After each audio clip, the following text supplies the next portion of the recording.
So everybody comes on this program. We say, hey, what's the hottest thing out there? And it's, oh, it's AI. And this AI and AI. And I was like, okay, great. And then what I've been learning more and more about is what, the big enabler to AI and really what's going to power and compete, help us, compete with China. And really, for the most part right now, globally, I think it's like us and China, and then it's like everybody. I don't think anybody else is going to be able to compete with resources and scale and the models and all that kind of stuff. Tell a lot of people these data, so you can't turn around with any place in America where they're cranking out data centers.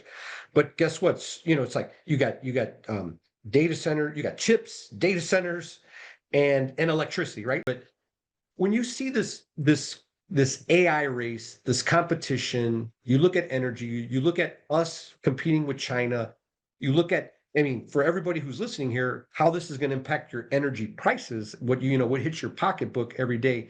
I mean, there's a lot to unpack there. When we talk about the nexus, you're absolutely right. I mean, this is exploding. There is so much capital chasing AI. It is driving everything. Look at the S&P 500 and the concentration of the Mag 7. I think, in terms of going back to 2000, this is the internet plus. It's an arms race.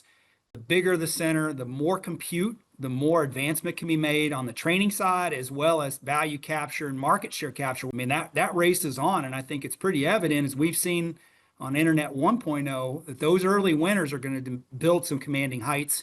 And we certainly moved away from some of the traditional antitrust measures. One is economy of scale. So we've seen data centers go from, call it 20 megawatts 5 to 10 years ago to 100 meg.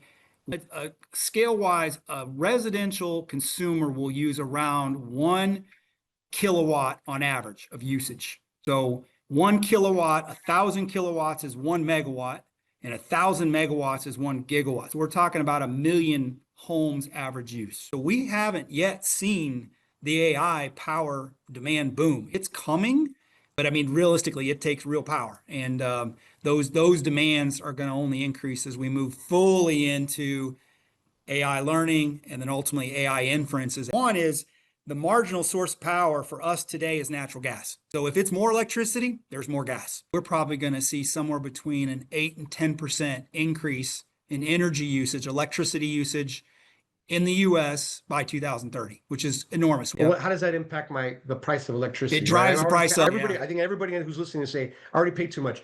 Data centers, AI is going to drive it. So the price for energy goes up for everybody.